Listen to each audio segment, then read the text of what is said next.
خلفائے راشدین lecture number 20 موضوع حضرت امیر معاویہ رضی اللہ تعالی عنہ۔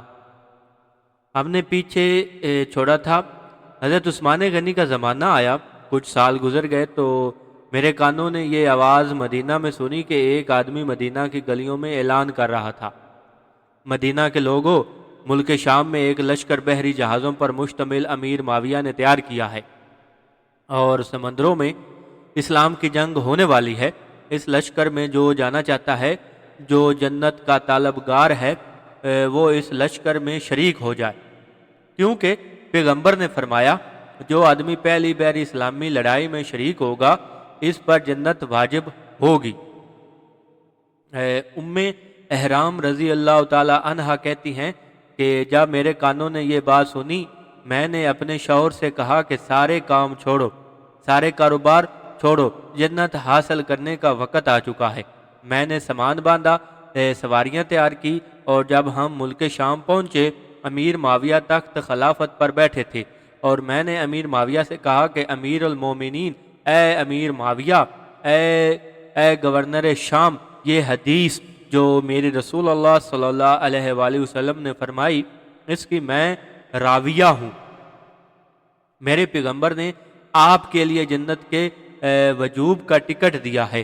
سارے لوگ مجمع میں دہاڑے مار کر رونے لگے، اور 70 بحری جہاز حضرت امیر معاویہ نے بحیرہ اوقیانوس میں اتار دیے، اور 70 بحری جہازوں میں 700 قرآن کے قاری تھے، 70,000 صحابہ تھے جنہوں نے سمندروں میں اتر کر قسطنطنیہ کے سمندر میں اتر کر یورپ کے دروازے پر محمد کا اسلام پہنچایا۔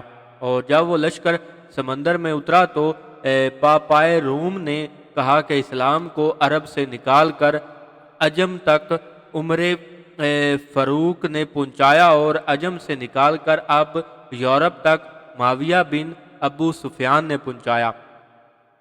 اگر یہ لشکر یہاں سے چلا سمندر کا سینہ چیر دیا گیا تو اسلام کو دنیا کی کوئی طاقت روک نہ سکے گی۔ پھر دنیا نے دیکھا کہ یہ ام حرام بھی اس لشکر میں شریک ہیں، اس کا خاوند عبادہ بن ثابت یہ بھی اس لشکر میں شریک ہے، اور یہ لشکر چلا تو ام احرام کا انتقال ہوا، اور سمندر کے کنارے پر ام احرام رضی اللہ تعالی عنہ کی قبر بنی۔ اب تم بتاؤ، میرے پیغمبر کی حدیث جس عورت نے سنی وہ دھاڑے مار مار کر روتی تھی کہ اس لشکر پر جنت واجب ہو چکی ہے۔ قرآن کہے، میرے پیغمبر فرمائیں، مجھے بتاؤ کہ میں قرآن حدیث کے ترازو کے مقابلے میں امیر معاویہ کی عظمت کے بارے میں کسی تاریخ کو کیسے اٹھاؤں؟ حضرت معاویہ بن ابو سفیان کی اس عظمت کو کائنات میں کوئی نہیں پا سکتا۔ حضرت معاویہ نے اس لشکر میں 70,000 صحابہ کو شامل کیا، 700 قرآن کے قاری بھی تھے۔ اور ایڈورڈ گبن نے اپنی انگریزی کی تاریخ میں لکھا ہے کہ معاویہ ابن سفیان رضی اللہ تعالیٰ عنہ واحد آدمی ہے کہ جس نے اسلام کے لیے سمندروں میں جنگ لڑی اور بحری لشکر اسلام کا بنایا، اور 1750 بحری جہاز امیر معاویہ نے تیار کیے، جس میں سے 70 ایک طرف اور 100 ایک طرف، 200 ایک طرف، اور 300 جزیروں میں 700 قرآن کے قاری اس کے علاوہ تھے۔ اور ان قاریوں کو کہا کہ تمہارے بچوں کو وظیفہ حکومت دے گی، تم نے واپس نہیں آنا، تمہارا کام کیا ہے کہ جس جزیرے میں تمہارا جہاز اترے تم نے اس میں اتر جانا ہے، اور جزیروں میں اللہ کا قرآن اور نبی کا فرمان پہنچانا ہے۔ میرے بھائیوں، حضرت معاویہ کی اس عظمت کو اور اس بلندی کو کہ 300 جزیروں میں اللہ کا قرآن پہنچانے والا حضرت معاویہ بن ابو سفیان ہے، اور قرآن کا یہ ارشاد ہے کہ قرآن کو جمع کرنا، قرآن کو عام کرنا یہ میرے نبی کے صحابہ کے ذمہ ہے۔ اب آپ مجھے بتائیں کہ حضرت عثمان غنی نے قرآن جمع کیا، قرآن عام کیا، حضرت ابو بکر صدیق نے قرآن جمع کیا، عثمان غنی نے قرآن کے نسخے تیار کر کے پوری دنیا میں پھیلائے، اور حضرت معاویہ نے 300 جزیروں میں جو خدا کے اسلام اور فرمان سے کوئی آشنا نہیں تھا وہاں قرآن کے 700 قاری بھیجے، اور ان کے بیوی بچوں کے لیے وظیفے مقرر کیے، اور پوری دنیا میں محمد مصطفیٰ کے دین کا ڈنکا بجا دیا۔ میرے بھائیوں، پیغمبر صلی اللہ علیہ وآلہ وسلم کی ایک اور حدیث سماعت فرمائیں۔ حضور صلی اللہ علیہ وسلم نے فرمایا قیامت میں معاویہ اللہ کی عدالت میں ایسے پیش ہوگا کہ ان کے چہرے پر نور ایمان کی چادر ہوگی۔ حضور کی ایک حدیث ہے، معاویہ میرا رازدان ہے، جس نے معاویہ سے محبت کی وہ نجات پائے اور جس نے معاویہ سے بغض رکھا وہ ہلاک ہو۔ حضور صلی اللہ علیہ وآلہ وسلم نے فرمایا اے اللہ معاویہ کو کتاب بھی سکھا، حساب بھی سکھا اور دوزخ کے عذاب سے بھی بچا۔ حضور نے فرمایا اے اللہ معاویہ کو ہادی بھی بنا، مہدی بھی بنا۔ جب حضرت علی رضی اللہ تعالی عنہ کی شہادت کی خبر حضرت امیر معاویہ کو ملی تو حضرت معاویہ شام میں تھے، کھانا چھوڑ دیا، کھانا چھوڑ کر رونے لگے اور رو کر کہا علی مرتضیٰ کے قدم آل ابو سفیان سے بہتر ہیں۔ تم کہتے ہو کہ حضرت امیر معاویہ حضرت علی کو گالی دیتے تھے، یہ روافض کی تاریخ ہے، کوئی گالی کا تصور نہیں بلکہ حضرت امیر معاویہ نے حضرت علی کی شان میں مشاعرہ کرایا۔ سوائے کے محرقہ کتاب 8 یہ ابن حجر مکی کی کتاب ہے کہ حضرت امیر معاویہ نے مشاعرہ کرایا اور مشاعرے میں جو شاعر حضرت علی کی زیادہ شان بیان کرتا تو حضرت معاویہ چومتے اور کہتے خدا کی قسم حضرت علی اس سے بھی اچھے تھے، حضرت علی اس سے بھی بہتر تھے۔ حضرت علی کے خصوصی خادم حضرت زرار ملک شام گئے، حضرت معاویہ ان کا استقبال کرنے کے لیے باہر آئے اور جب کھانے کا وقت آیا تو حضرت معاویہ نے فرمایا علی کی شان بیان کرو، تو حضرت زرار حضرت علی کی شان بیان کرنے لگے تو حضرت امیر معاویہ کی آنکھوں سے آنسو جاری تھے۔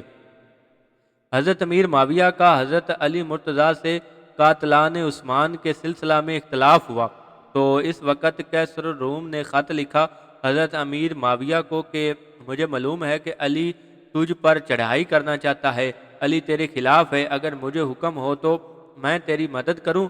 تو اس کے جواب میں حضرت معاویہ نے جو خط لکھا وہ بھی تاریخوں میں ہے کہ حضرت معاویہ نے رومی بادشاہ کو لکھا اور خط کا عنوان یہ ہے جب مدد کے لیے کہا او روم کے کتے اگر تو نے میرے چچا زاد بھائی علی کی طرح میلی آنکھ سے دیکھا تو میں تیرے روم کو جلا ہوا کوئلہ بنا دوں گا۔ یہ حضرت امیر معاویہ کا وہ قول ہے کہ جو تاریخ کی کتابوں میں موجود ہے۔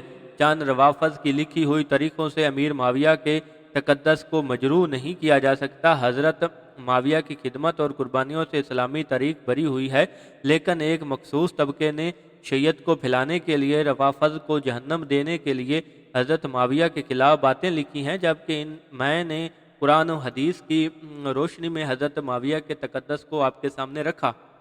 برطانیہ کے پچھلے سفر میں برمنگھم سے مانچسٹر جاتے ہوئے ٹرین میں ایک یہودی سے میری ملاقات ہوئی اور جب میں نے اس سے گفتگو شروع کی وہ بہت بڑا عالم تھا، تو رات کا اپنے آپ کو حافظ انجیل کہتا تھا، انجیل کا بھی حافظ کہتا تھا اور قرآن کے 14 سپارے بھی اس کو یاد تھے۔ میں نے جب گفتگو کی تو میں نے اس سے ایک عجیب بات پوچھی، اس کا نام مالٹن تھا۔ میں نے اسے کہا مسٹر مالٹن یہ بتاؤ کہ اسلام میں تمہیں کوئی اچھی چیز بھی نظر آئی؟ اس کا جواب یہ تھا کہ اسلام میں کوئی اچھی چیز نہیں، یہ اس کا جواب تھا۔ میں نے کہا کہ اسلام کی اچھائیوں کو دنیا کے بڑے بڑے دشمن مان چکے ہیں، تم کہتے ہو کہ کوئی اچھائی نہیں۔ میں نے کہا کہ چلو اسلام میں کوئی اچھا آدمی آپ کو نظر نہیں آیا، اسلام میں آپ سب سے اچھا کس کو سمجھتے ہیں اور سب سے برا کس کو سمجھتے ہیں؟ تو اس یہودی کی بات سن کر میرے پاؤں کے نیچے سے زمین نکل گئی۔ اس نے کہا کہ اسلام میں اچھا تو کوئی آدمی بھی نہیں، لیکن ایک آدمی کچھ اچھا ہے۔ میں نے کہا وہ کون ہے؟ کہنے لگا وہ علی ابن طالب ہے۔ میں نے کہا حضرت علی کو جس پیغمبر کی وجہ سے عظمت ملی کیا وہ پیغمبر اچھا نہیں؟ اس نے کہا علی اس نبی کی وجہ سے اچھے نہیں۔ میں نے کہا چلو حضرت علی کچھ اچھے ہیں، کوئی آدمی اسلام میں بہت برا بھی آپ کو نظر آیا؟ اس نے کہا اسلام میں تو سارے ہی آدمی برے ہیں، لیکن ایک آدمی بہت برا ہے۔ میں نے کہا وہ کون؟ کہنے لگا وہ ہے معاویہ۔ میں نے اس سے کہا کہ علی کو تم کہتے ہو کہ کچھ اچھا ہے اور معاویہ کو کہتے ہو کہ یہ بہت ہی برا ہے۔ تو اس کا جو جواب تھا وہ بہت حیرت انگیز تھا اور ہمارے پڑھے لکھے لوگوں کے سمجھنے کے لائق تھی۔ وہ بات اس نے کہا کہ علی کچھ اچھا اس لیے ہے کہ اس کے دور میں 1 انچ زمین فتح نہیں ہوئی، اس کے دور خلافت میں مسلمانوں کا باہمی اختلاف رہا، جس کی وجہ سے زمین کوئی فتح نہیں ہوئی۔ جب کوئی زمین فتح نہیں ہوئی تو اس کا مطلب ہے کہ وہ کچھ اچھا ہے، اور معاویہ رضی اللہ تعالیٰ عنہ سب سے برا اس لیے ہے نعوذ باللہ کہ امیر معاویہ نے چن چن کر یہودیوں کو قتل کیا، اور جو یہودی جنگ خیبر کے بعد سے مدینہ کی ریاست سے بے گھر ہوئے 1400 سال تک وہ پوری دنیا میں در بدر پھرتے رہے۔ بالآخر 1927 میں ان کو اسرائیل کی ایک چھوٹی سی ریاست ملی، جہاں آ کر انہوں نے حکومت قائم کی۔ یہ 1350 سال جو یہودی در بدر پھرتا رہا، یہ سارا قصور معاویہ بن ابی سفیان کا تھا۔ لیکن آپ دیکھو یہاں پر تو ایک یہودی حضرت معاویہ سے دشمنی کی وجہ یہ بیان کرے کہ اس نے دنیا کفر کا جنازہ نکالا، اور ایک سنی تبری کا حوالہ دے، ابن ہشام کا حوالہ دے، ابن ابی مخفف اور قلبی کا حوالہ دے، حضور علیہ السلام کے وفات کے 300 سال کے بعد بنو عباس کی طرف سے بنو امیہ کی دشمنی میں ترتیب دی جانے والی تاریخ کا سہارا لے کر امیر معاویہ کو کوئی برا کہے، فاسق و فاجر کہے، ان کے دور کو ظالمانہ کہے اور ان کے دور کو جنگیزی دور کہے، اس سے برا جھوٹ دنیا میں کوئی نہیں۔ میرے دوستوں اور بھائیوں، میں نے قرآن کی آیت کی روشنی میں حضرت معاویہ کی شان بیان کی، میں نے پیغمبر کی حدیث کی روشنی میں حضرت معاویہ کی شان بیان کی۔ اسی طرح ایک کراچی کا مورخ اٹھا، اس نے کہا کہ تاریخ کہتی ہے کہ حضرت علی غلط تھے۔ ایک لاہور کا مفکر اٹھا، اس نے کہا کہ تاریخ کہتی ہے کہ حضرت معاویہ غلط تھے۔ کراچی کا مورخ بھی حوالہ تاریخ کا دے کر علی کے خلاف لکھے، حضرت حسن کے خلاف لکھے، حضرت حسین کو باغی لکھے، اور ایک لاہور کا مورخ ہے وہ تاریخ کا حوالہ دے کر حضرت معاویہ کو مجرم لکھے، عمرو بن عاص کو مجرم لکھے۔ کراچی کا مورخ بھی میرے سامنے تاریخ پیش کرے، لاہور کا مورخ بھی میرے سامنے تاریخ پیش کرے، جو تاریخ 100 سال بعد لکھی گئی، اس تاریخ کا حوالہ لے کر میں علی کو برا کہوں، اس تاریخ کا حوالہ لے کر میں معاویہ کو برا کہوں؟ اور میرا قرآن 700 آیتوں میں کہتا ہے سارے صحابہ جنتی ہیں۔ قرآن حدیث کے مقابلے میں ساری تاریخوں کو، سارے چیتھڑوں کو، ساری کتابوں کو گندی ٹوکری میں پھینکا جا سکتا ہے، کسی صحابی پر کسی دھبے اور داغ کو برداشت نہیں کیا جا سکتا۔ موضوع میں جامعیت کے لیے حضرت فاروق شہید کی جامع مسجد محمدیہ